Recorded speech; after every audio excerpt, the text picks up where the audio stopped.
Hello, ladies, gentlemen, and non-binary friends. If it's your first time here, welcome. If not, welcome back to Actors with Issues with me, your host, Juan Ayala, bringing you another quick and casual chat with a delightful actor from the small screen, the big screen, and the Broadway stage. Today's guest is an actor, singer, dancer, writer, and fellow podcaster who has worked in television, commercials. He's worked on Broadway, regional theater. His credits include CBS series Bull, Prime Videos, New Dogs, Old Tricks, musicals like Newsies, Joseph and the Amazing Technicolor Dreamcoat, Spring Awakening, and on top of all of that, he's also the host of his very own podcast called The Art of Kindness. It's Robert Peterpaul. Robert, welcome to the show. Thank you for being here. Hi, wow, thank you so much for having me. That was so crazy to listen to. I feel like the announcer in Cinderella, I just need like a scroll to Yeah. to announce everything. You did a great job. I'm so happy to be here. Thank you for asking me. Absolutely. We're turning the tables. You're usually the host, but we're switching it up today. I like it. I dig it. Happy to be on this side of the table for once. So before we dive into your career and the podcast, we're going to play a quick icebreaker game called Getting to Know You. It's a few brief questions to get the ball rolling, and we always start with coffee or tea. Ooh, well, first of all, I just heard the King and I song in my head when you said that, getting to know you. That's the idea. I I gotta have coffee. I gotta say coffee every day, every morning. Stage acting or screen acting? Ooh, there's nothing like a live audience, so I gotta say stage. But I Plays love them or both. plays or musicals? Musicals. What actor has had the biggest influence on you? Oh, does everyone on here say Meryl Streep? Because I feel I like think that's the most common answer. she's the end all be all. But I will say I'm loving so many different actors lately that I can't even think of. And I'm inspired by everybody that I watch and that I Mm. see in different ways, you know? If you've mastered any accents, can we hear one? Mm. I don't have time for this. I do. The Anna Delvey. Uh, I was no, like, wait. that was a joke. That was a joke. You're like, oh gosh, exit Zoom, exit Zoom. I like to think I'm pretty good at a British accent. Hmm. That's probably my specialty. But you know, yeah, I would say British. If you could gain any superpower, what would you choose? Ooh, that's a good question. I think I would choose to fly. Yeah. Who do you think is a vastly underrated actor? You, all of us. No, All right, all I of would. us. Well, Meryl Streep did get called overrated, so I'd say underrated. Yeah, but that person's opinion doesn't count. It doesn't even matter. I Yeah, know. we're not even So going to say the name. We're not even going to say the name. they were I would. wrong, They, but you know, they were wrong. There's another wrong. accent. I would say, who's great, but and she is starting to get attention is Betty Gilpin from Glow. I think she's a Mm-hmm. phenomenal performer all around. And lastly, describe your most memorable audition in 3 words. And memorable can be good or bad. So I leave that up to you. Ah, so many good and well, mostly bad ones. We'll see. Okay, I would say 3 words: anxiety, new pants, laughing. Oh boy. Yeah, that could go a lot of ways, probably. We'll just let the audience piece that together. They'll be like, what? New pants? Laughing, Yeah. anxiety? Huh? I can explain if you want, but Go it's ahead. Why quite the not? Let's tale. dive in.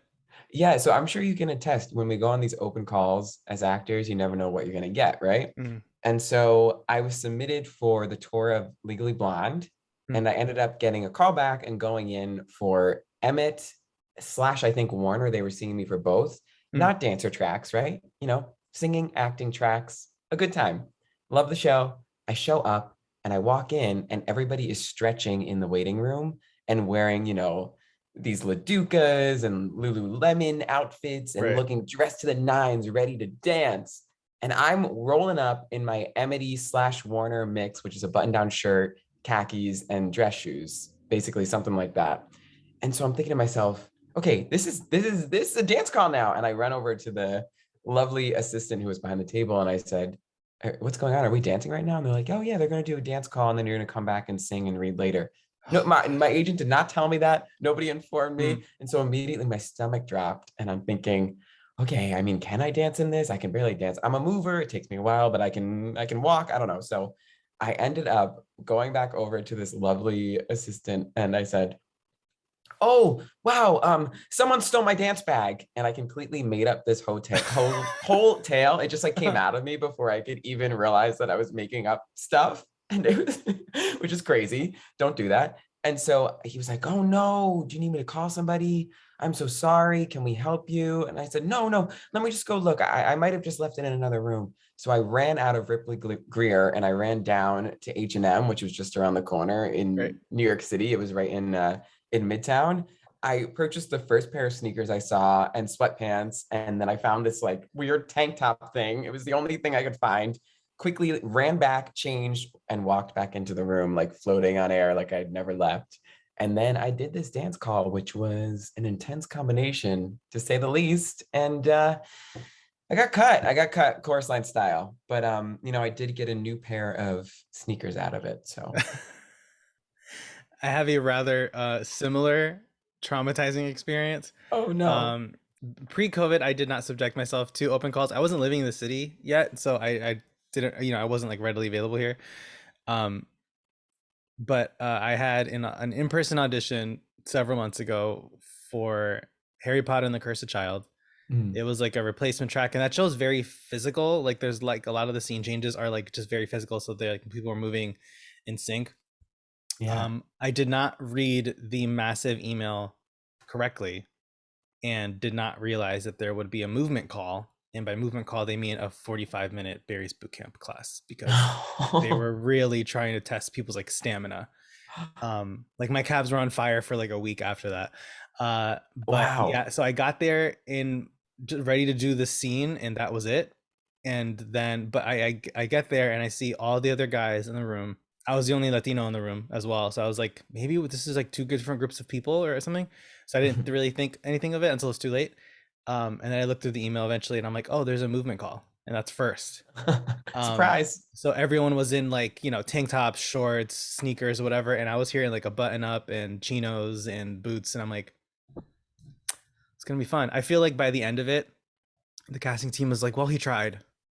He Yeah, A for tried. effort, right? So Robert, you got started in the industry at a very young age, earlier, at least on a professional level, earlier than most of us. You were on Broadway in Seussical as Jojo at a very young age. So because you got started so early, was acting always like the vision? Is that always what you wanted to do, or was there something that came along as you were growing up that maybe like piqued your interest elsewhere? Yeah, my parents always say I came out of the womb singing and dancing and just trying to get attention, I guess. I've always been a jokester and just loved connecting with different people, trying to make people laugh. And so from a young age, it kind of seemed like a natural fit to try Mm, and, perform and go to acting classes and do different shows. So, it's the kind of thing where I haven't known life without acting. And it's just always been a part of my life. And I've been lucky enough that I had parents and family members that supported me. So mm, they allowed me to try things out when I was little. They would take me to these wild auditions and, these tour auditions. And I almost went on tour for Beauty and the Beast, and there was a family issue. So it was kind of a constant learning process of, wow, you have to commit your whole life to this craft. It takes your whole life. mm, And maybe once you get older, you'll be allowed to do that. So I was having these professional experiences at a young age early on because I think the business end hadn't totally gotten to me yet. mm. And I was just in that mindset of having fun and playing, playing pretend, which is how we all start to it. You're so committed when you're running around in a fairy tale, when you're in the back of a park with your friends playing around as kids. You're really a knight and you're really running around and you're so committed because it's fun. And then all this stuff gets in the way as you get older. So I'm trying to go back there now, but I didn't even realize, when I booked Seussical on Broadway, I didn't even know what to expect. And I remember kind of being in rehearsal rooms when I was little, thinking to myself, this isn't Broadway. Isn't a stage. What's happening? This is, whatever. This is kind of fun. And then the show closed before I ever got to go on, which was, I think, fine because I didn't even know. I didn't even know that business end. And so I think it's just something I'm lucky to have that foundation. And it's something I can look back on now after having taken a million classes like we all do Mm. and try and connect back to. Because I don't know if you feel this way, but you take these classes for TV film after having done theater and they say, you're moving your face too much, or, it's very technical. There's just so many different subjective opinions. And at the end of the day, what I feel is the only right route is being yourself and following what's right for you. Because while a lot of these opinions are very helpful, they're not one size fits all. Right. So that was kind of a tangent, but it really is the kind of thing where I'm constantly looking back on just having fun when I was young. So along those lines, like being like one's authentic self, we're in such a performative industry and in a place that people feel like as soon as like before they walk into the audition room, they have to be on. And especially during COVID and all of these self tapes and whatnot, where we're in control of our little rehearsal room, whether it's I'm using this wall or a backdrop or whatever it is. What can you say about like being your authentic self? Because I know that you're a very big believer in that. And so yeah, so what can you share about that? Yeah, you just made me think of something kind of interesting that I guess, sort of experienced my whole life, which is unfortunately sometimes in this industry, when you lead with kindness and you try and be your genuine self, a lot of people are so jaded that they can think that's inauthentic. So Right. that's a weird aspect to it too. But being yourself is something I feel like I've had to relearn again after taking all these classes and getting all this information, because when you look back at the entertainment industry and the history of Hollywood, it was very, very performative, and it was very big, and oh, I gotta go into the other room, and like I don't know, that was a random line, but it was like the acting style was so different. And Yeah. we've moved into the realm of, reality TV is so huge, and people just want to see people play roles that fit them and allow the essence of them to come through. And then there's still, character actors, thank the Lord. But I think being yourself is so important. And so when you walk into an audition, they just want to see you be you. They don't want to see you come in and put on a show of, hi, how are you? And kind of kiss their butt and just Right. try and get the part. I've learned really casting and directors, they can smell that from a mile away. And so some great advice I got recently from a casting director was walk into a room as you yourself on your best day. Think of your best day, go down, journal it, just remember the details, go through your senses, what it smelled like, who you were with, everything under the sun about this day. And then before you go into an audition, if it helps you, because again, this is subjective advice, think about that day. And just sometimes thinking about that day and then walking into the room and carrying the people you love and that wonderful experience with you Mm. is enough to make you be comfortable and be yourself. And so I loved that piece of advice. Yeah, that's really great because so many times because it's not even like pressure from the outside, it's really pressure we put on ourselves. Like if I don't book this, like I suck, I'm gonna, or X, Y, and Yeah. Z. Or so many of us, like, unfortunately, the starving artist mentality is alive and well, and I despise it. Um, Yeah. because I feel that so many people like almost like torture themselves or put themselves through the ringer when they don't have to. Like we're both fortunate that we have day jobs in involved in entertainment in some aspect. It's we don't have to cater or do sort of the typical actor night shift Mm. jobs that give us just not that. I just remember I like got triggered like thinking of like my days bartending way back in the day and Yeah. not liking it at all. Like sure the money was fine, but it just you don't look great going to your 9 a.m. call after closing the bar at 4. Like it's not Yeah. the ideal situation for an actor. And so many folks put that pressure on themselves. Like if I don't book this, I'm not talented, I'm not good enough, I should quit. And it's really heartbreaking because you see a lot of very talented people give up because of that mentality. And Mhm. really hope it goes away very soon. Especially Yeah. again, given the pandemic, a lot of people have had time to like sit and reflect and like you were saying, relearn who they are and who their authentic self is, because a lot of us didn't get to act for at least 6 months until things started Yeah. opening back up. Yeah, and I had a lot of these insecurities bubble back up during the pandemic too, Mm. especially when, I mean, there were really no auditions, but when you would get a random concert or self tape or whatever it was, and you were filming in your tiny apartment and just trapped in there, I had to really go back on my training and remember everything that I was learning and embracing about just being myself and finding what works for me. So I think that is super important, and I hope that goes away too, because it's not useful. I mean, maybe it's useful for some people, it's not useful for me. I think what kind of helps me is just you do an audition, you throw the sides away, And then you think to yourself, if this is for me, it's for me. If it's not for me, it's for my friend. It's someone else's part. Right. Because I think we should all try and support each other here, but it's really hard. Yeah. Yeah. Especially because so many, it's the industry's been around for what, over a century at this point, if not longer than that, if you really think of theater. Yeah. But everyone has this just cutthroat competitive mentality as well, and we all think that we're all up for the same role, and it's like really not. Even if you look identical to someone, there's something about each of your headshots or your representation or your resume that differs everyone in such different ways. And especially like when you think of like co-star auditions, 2 lines, there's only so many Yeah. ways you can say, here's your check. Yeah. No, I totally know. Those are the hard, I find those to be the Oh, hardest auditions. absolutely. You have so Yeah. little to work with, and you have to like think like, what are they looking for? It's like they're looking for a waiter. Think like a waiter. There's no backstory here. There's no Hmm. context because they're giving a line and that's it.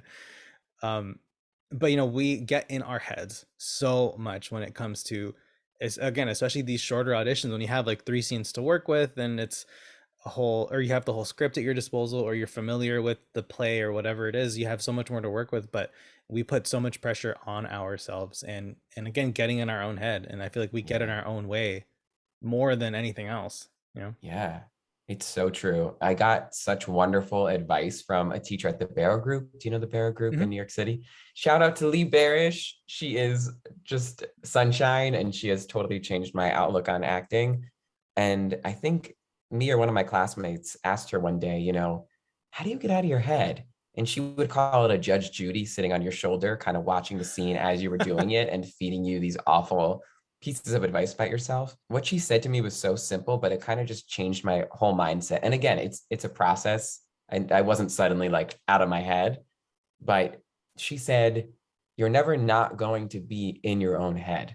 There's no getting out of your head. It's your head. You're always in it. All you can do is try and befriend that voice in your head. And, the thoughts are going to come, but you just watch them go by and you don't put energy into them. And so that's been like a process for me lately. It's just, I'm doing a self tape and I'm thinking, oh, that was a weird face you just made, or you're not in the scene right now. You're not in the circumstances. And just kind of letting those things float by, because the truth is, at least on camera, nobody knows what you're thinking unless it's a really weird thought. It only comes across if you let it affect you. So just kind of building up that callus has been something that's helped me a little bit lately. It's funny. I just picture it like if you're in your own head, you're walking down the street, you have to be a New Yorker. Just the horse with blinders on, not paying attention to Yeah, the guy with the flyer or the CD or the comedy show tickets. Just all those thoughts, ignore it. Just go exactly. go from point A to point B. I love that. You should make that a graphic or something for social media. That's a cool image. Yeah. And I before we wrap up, I want to make sure we talk about your podcast, The Art of Kindness. So you started that show last summer, and you started season 2 last month, right? February. Yeah. Oh, wow. Time is such a weird warp since the pandemic, but we did. We launched in February. And so how did that whole experience come about? How did you get started podcasting? So that was just something that came to me because one of my day jobs, like you said, was in entertainment. I've always written for different celebrity and entertainment news magazines and websites and talk shows and stuff like that. And so I was the weekend editor for this entertainment magazine. And luckily, for the most part, it was a very positive experience and they weren't gossipy. But Mm, even there, they would change headlines so people would click it. And there was something called A/B testing. So mm. you could actually put 2 headlines in, and whichever one people thought was more popular, and this is on all your favorite websites that you go to, by the way, whichever one people click the most is the one that stays. So they'll feed random people different headlines. And what was interesting was that obviously, the really negative, salacious stuff was what people were clicking. But the other half of people, the other thing that was really popular were baby photos, wedding photos, very Mm. positive things. So I knew people were craving positivity. And then as the media just got so dark and wild during the pandemic, and all we were seeing was awful news every single day, I woke up in the middle of the night one night and I just thought, the Art of Kindness podcast. I need to do something where I'm interviewing people and using my journalism skills to showcase how these people are actually doing great things in the arts, because there are famous people and people behind the scenes and these very successful artists who are actually giving back to the world. And unfortunately, that's not something the media necessarily shows. So that was kind of how it started. I left my weekend editing job soon after because, podcasting takes a lot of work. I literally Googled, how do I start a podcast? I asked some friends. I have friends that have podcasts. So I asked them, and everyone just kind of told me, it's a really loving community. You just dive in. It's really not as hard as you think to start. You just really Yeah. need a microphone. It is a lot of work to do, but getting started is not the worst. So I started stockpiling interviews, probably too many, because then I had a huge backload. Right. And luckily, a lot of these connections I had were willing to either come on the show or reach out to their clients to come on the show. And yes, the art of kindness was just born, and it's been such an amazing journey. And I've just kind of been trying to form this kindness community of listeners Mhm. and guests, and I'm so grateful for it. It's so much fun. And even with that, we all experience, it's smart that you do your intro and everything right while we're here. I tend to go back after I edit and then I do my intros. And sometimes then I can experience that self-doubt and getting in my own head, because Mhm. listening to yourself is not fun, by the way. Nope. Especially when you have really crisp audio and you can hear every lip smack and breath and Yeah. all that kind of thing. So that's one angle that's been a learning process, but overall, I'm really enjoying it. And you've interviewed like so many people from social media, like influencers. You've had actors, you've had like, singers, musicians, Broadway actors, and everyone shares different experiences and different stories. Has anyone in particular like caught you by surprise? That's a good question.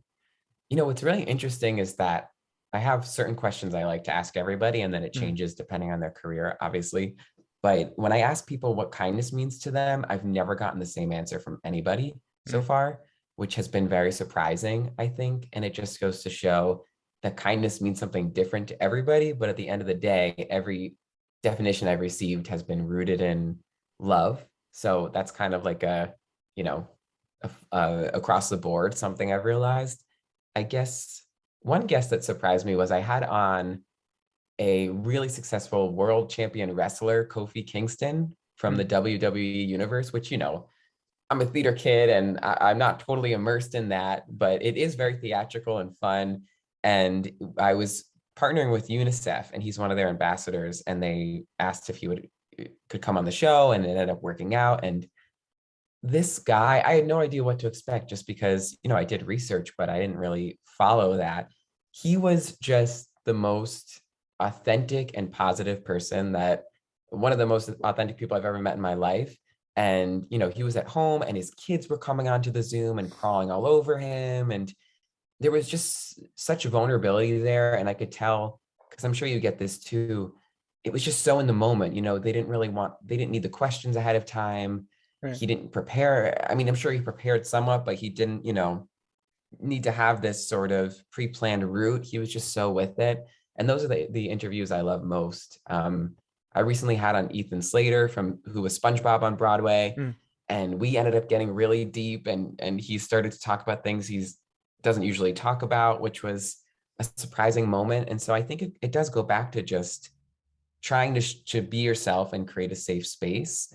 Right. And I'm fortunate that a lot of these guests will go down that authentic route with me. And it's very kind of them to tell their stories, because just hearing people's stories is powerful in itself. I don't think you necessarily have to share a piece of advice, but you can just share your life. And sometimes hearing that is inspiring and changes you. Yeah. And it's so easy for people to relate to those authentic stories, because unfortunately people during interviews, especially, they're like, depending on their sort of status, they can tend to be a little bit more careful with what they're saying. So they feel like they have Yeah. to censor themselves, which is really unfortunate, because there might be stories that they want to get into. But then again, depending on their status, their PR people could be like, oh, don't talk about that. Don't talk about these issues. And I mean, our Yeah. show's called Actors with Issues. We talk about the issues that everyone Yeah. faces. And some people have been very wonderful and have opened up about mental health issues, about recovery, just a number of things. And it's been such a wonderful experience. We're a few episodes away from 100 already, Oh, which wow. is That's insane. amazing. It really, it's been such a wonderful experience. Mind you, I started the show to like check in on my actor friends. Really, my first 20 guests were like friends. I was just like reaching out to people, and it was May 2020, right in the height of the pandemic. I'm like, I know we're all going crazy. We've got nothing but time on our hands. Wants Hmm. to come on my show, and Yeah. it's turned into we used to have these like 30 to 60-minute conversations, just getting into like the nitty gritty of like everything about the industry and sharing their experiences. And as it's grown more popular, I'm very fortunate, but sometimes I have like 12 minutes with an actor because they're in the middle of a press junket, so I Yeah. can't get into the nitty gritty, and I can only talk about the project that they're promoting or they're starring in. Or Yeah. it's so funny, like I have some episodes over an hour and some that are 10 minutes. It's Oh, it really same. I love varies. that. It's like there's not really any rules with podcasting, which is really fun. Right. You know, I didn't have to make a season two. Some people just have one long forever season, but Right. I don't know what's going on, but you really can just do whatever you want. And I have the same thing on my show. You know, sometimes I'll be fortunate to get someone who I really admire and has a Mhm. big following and is very famous. And then, you know, you get 10 minutes with them and they really want you to focus on the project. And then I'll sneak in a question about kindness or two, and people are so caught off guard. And you know, sometimes that happens, and then other times I'm on with people for like 2 hours before they have to realize they need to go. So it is cool, but I have to go back and listen to all those other ones. Does anybody ever talk about, I guess, in thinking about coming on this show, one big issue that came to my mind too was sleeping. Does anybody ever talk about sleeping on here? I mean, I'm sure I've talked about it. I had really bad insomnia when I was in college, but Oh, really? I think folks have talked about like, so a lot, something that has come up a lot is like depression, self-care, mental health awareness, advocacy, and things like that. Um, those are definitely the more like common ones. But um, yeah, sleep. What can you tell us about Yeah. sleep, and just prioritizing that 30% of our life that we're recovering? Right. That was sorry, that was something that kept popping into my head when I was thinking about coming on here today and listening to your show and issues, because I feel like whenever I'm fortunate enough to be in a show, or you know, when you get a co-star role and you're waiting on Mm, your call time, and maybe your call time you find out that night is at like 5 a.m. the next day. horrible. Yeah. And it's just, yeah, with COVID testing now, everything is even more crazy. I know when I did a co-star on Bull recently, and my call time was 5 a.m. the next day. I wasn't sure what traffic was going to be like, but I knew my drive would at least be 45 minutes. So I gave myself 2 hours. I realized that night that the day before you have to complete an entire COVID training online that takes a couple hours. So I literally did not sleep, and Oh then God. went there, drove there at 3 in the morning, got there an hour early, and just kind of nodded off in my car. And then I wasn't called on set until later. And it was an awesome experience. But I realized that with that, or even if I'm in a show, you know, a musical during tech week, which is when all the tech starts to come in, it's late nights. The first thing when I have a lot going on to go out the window is my sleep. And I think it's because of all the adrenaline that comes with the excitement of doing what you love. Mm, And unfortunately, a lot of us performers don't have the stability of always doing what we love. You know, we're not in a TV show regularly, a lot of us, where we have that consistent schedule. So I think that's why my sleep goes. And I've tried everything under the sun. You know, I've tried lavender bed spray. I've tried melatonin. Don't do it. I've don't do tried, well, it. it does help, like, you know, if you need to get back on track for a day or two, but don't do it more than that. And it's just, I don't know. That's an issue that I think a lot of people don't talk about, except Christina Applegate, who is awesome, is a huge proponent of insomnia and has a lot of very helpful tips on her website, because, you know, sleeping is so important, and Mhm. you really can't give as a performer if you're not, you know, maybe 1 or 2 days you'll get away with it, but if you're not consistently getting that sleep. So I guess it goes back to having a routine. I Yeah. don't know, but it's sleep is like losing sleep is a symptom of all these issues, I feel Yeah. like, that we talk about. So I guess I was just wondering if you had any advice. I like try really hard like not to be on my phone for like at least an hour before going to Hmm. bed, just because, or at least have Yeah. like blue blockers on and have like my night mode on my phone, just because all that light, your brain gets tricked into thinking it's daytime, so it gives you a rush of adrenaline Mm. right before sleep. I also have a sleep induction mat, um, Oh, what is which that? so it's Tell this me more. it's from a website called bulletproof.com. um they have like a bunch of like coffee and products. It's how I Oh lost weight yeah, wait, years ago. they were one of my sponsors, Bulletproof Coffee. Yeah, yeah. Yeah, they sponsored our podcast season Oh, one. nice.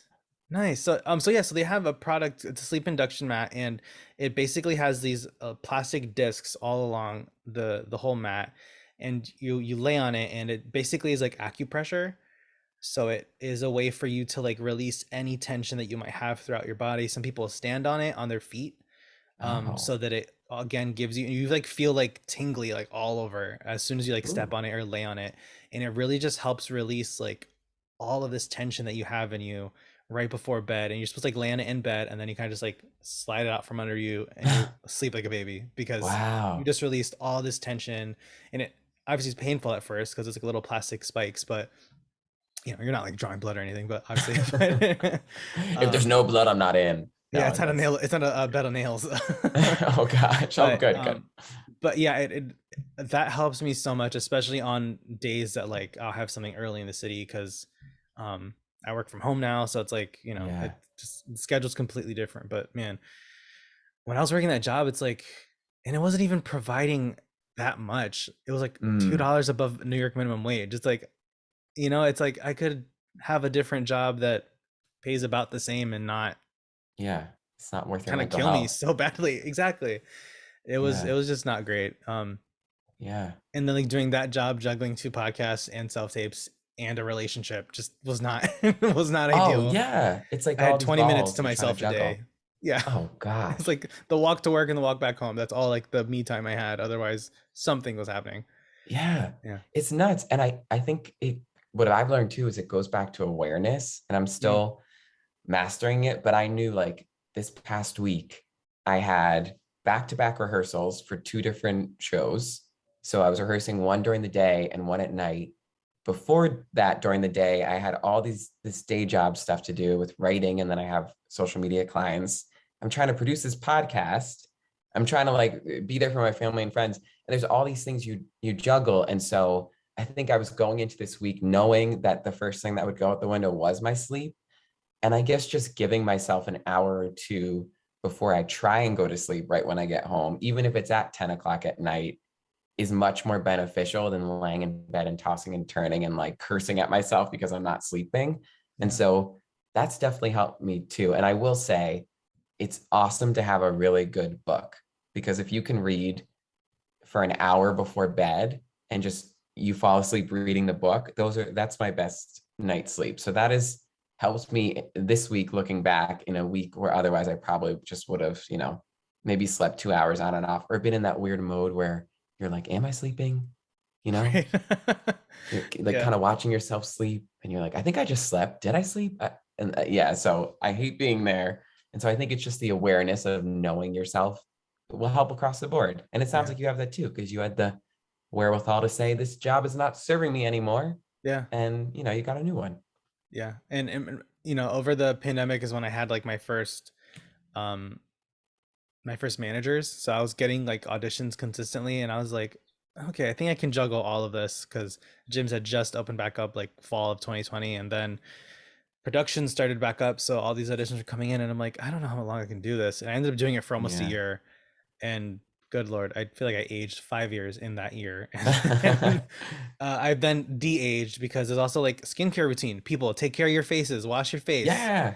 use serums, wear sunblock. Like there's, so many little basic things that like no one talks about. We're all like, Oh, yeah. stay in classes, keep your headshots, website, social media. I'm like, what about, like you said, what about sleep?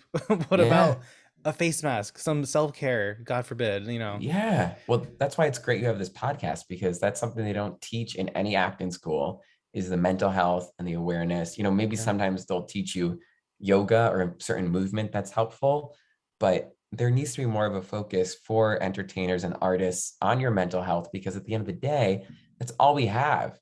That's you, and you're bringing yourself to your quote unquote art or whatever you're doing. And so I Mhm. think that's why podcasts like this are so great, because it's reminding people that it's equally as important to take care of yourself. I mean, you're only going to be able to chug along for so long until you Right. you go off the tracks and burn out. So it is important to do all these things. It's a lot of work to be a human, and we Gosh. don't even get paid for it. And mind you, just really quick, you mentioned They don't teach us about all this mental health stuff in acting school or drama school or whatever. It's like, if anything, do the opposite. They say tap into that trauma, bring Yeah. it out. I'm like, no, no, no. Let's keep that. We're actors. Let's act. That's Yeah, you're so right. And they don't ever, it's like when you work out or take a class, you warm up, you work out, and then you sometimes you do a cool down. And there's never a cool down in those acting classes. They just right. kind of let you walk away crying and shaking.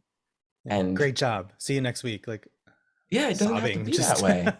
It's like, oh, maybe give some tips. Like music is really helpful to me. Getting Mm, into a scene, getting out of it. That's a really wonderful mood shifter. And there's even I know Apple Music and Spotify have mood playlists. So right. if you're trying to get into a happier mood, you can listen to a happy playlist, or a more somber mood, you can get into that playlist. So I think that's kind of helpful too. But change that, acting schools. Come on. So before we go, we're gonna wrap up with our final game called Now That We Know You. Since we've gotten a chat for the last 40 minutes, so just throw some questions your way, and we'll start with fill in the blank. If I weren't working in the arts, I'd be. Ooh, I think I would maybe be a chef. I'm a huge foodie, Me so too. I would try. I don't Yeah. know. It seems appealing, but those are also very long, crazy hours. Yeah. Maybe a food reviewer or a food taster. Right. Food Yeah, critic. a food critic. There you go. That's the more eloquent way to say it. Eloquent way. Who is someone that you would want to trade places with for one day?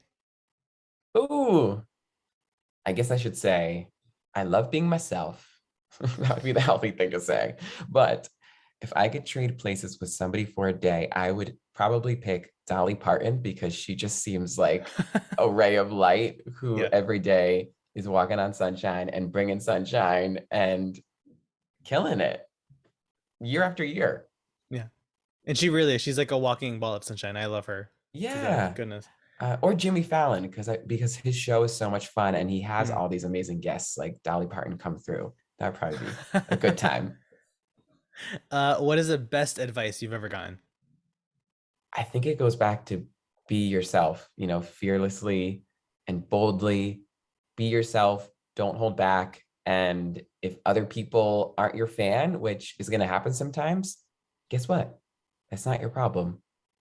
Yeah. And Think, what's the worst think that. advice you've ever gotten? Be yourself. No, the worst advice I've ever gotten. Ah, well, I did. I mean, I'm sure there's a ton of them, and a lot of it probably comes from myself. And what's wild is that we're wrong about so many things. And so it's like, why am I believing these negative thoughts about myself that come into my brain? I don't know because Right. there's so much I don't know. So why am I choosing to believe those? But I did, I guess, recently have someone that wanted to sign me as a manager. And it's been far enough away now that I think it's not clear who it is. And I'm not going to say who, obviously. But they told me I should change my name to sound more ethnic because People Peter are Paul is still very saying that American. now. Oh Yes, my which is God. wild.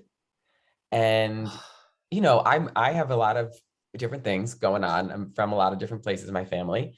My last name was Americanized when we came over. And so they wanted me to change it back to that or go by Robert Francis. Francis is my middle name. And I literally was like, you're not for me and I'm not signing with you anymore. We were about Yeah. to sign together. And so I think that is actually the worst advice because it goes against being Yeah. yourself and also the moral obligation to be a human and not. I've had callbacks and auditions for roles where I felt like, okay, I have a little bit of like Latinx blood, mostly like Italian. I have a little bit of a lot of stuff, but I don't feel right playing this part when that's not my experience. Right. And so I would never want to like take it away from someone who should get that role.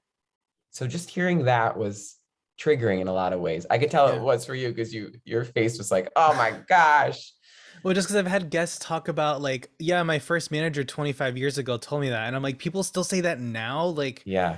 with all of this talk of diversity and inclusion and authenticity, like, there's a rep out there telling people to change. Like, Oh I'm yeah. sure you heard this story. There was a young actress, like, I think they recorded a teacher saying, like, yeah, just wear red lipstick and wear a red dress and dye your hair black and you'll get cast as Latina. Like, what?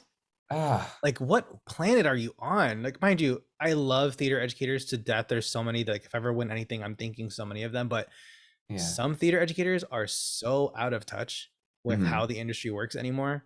Yeah. Like, they really give horrible advice like that. And again, it Yeah. really racks my brain that a rep today said that. Like, Yeah. there's an actor, Adrian Martinez. He was on the show, I think, back in December.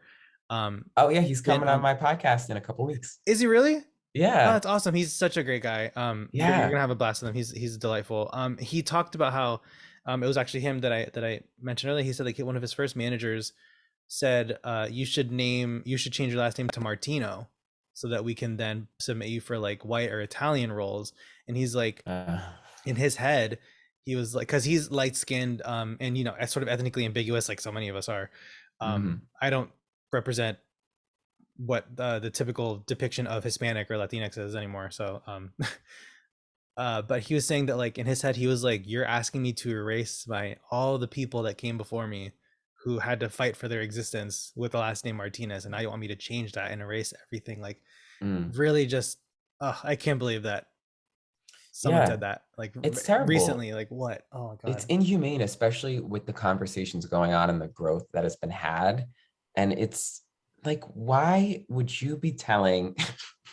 I don't know.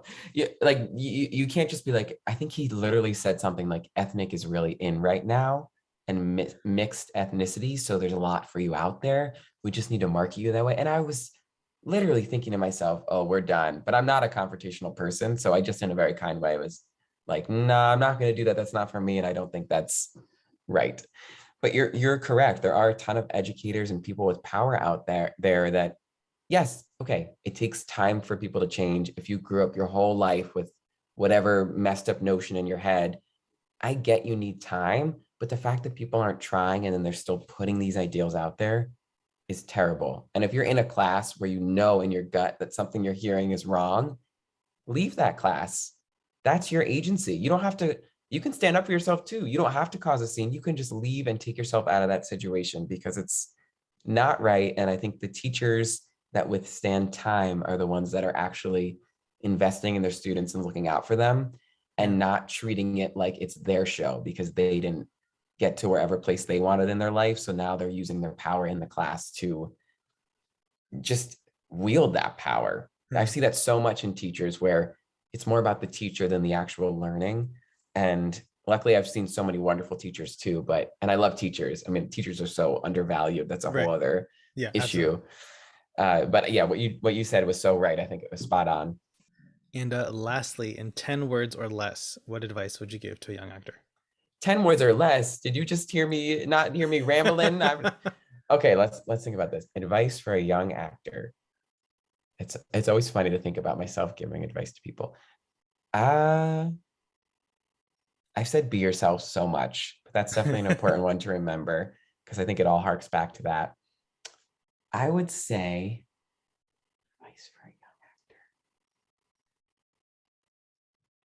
If you can, that's 2 words. Oh wow.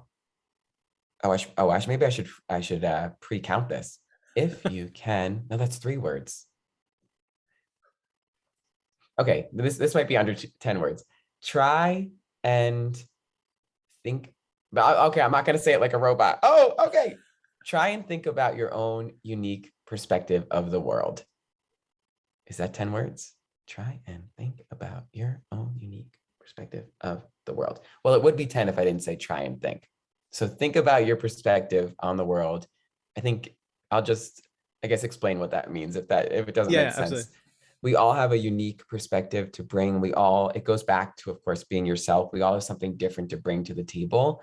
And if early on you can start thinking about the kind of art you want to make and the kind of stories you want to tell and what you want to bring to the world, it's going to make it so much easier for you when you then get out of school and start auditioning or just as you get older. I think the quicker you can learn that, the better, because we all have something different to bring to the table, and shedding the need to try and be exactly what they want is going to save you so much time. Because I mean, I don't know if you have. I feel like most of us have gone into some auditions thinking about who they want me to be and trying to cater to that versus being the character Yeah. as myself in a lot of ways. I'm Thank giving you. myself the cane. I'm reeling myself in.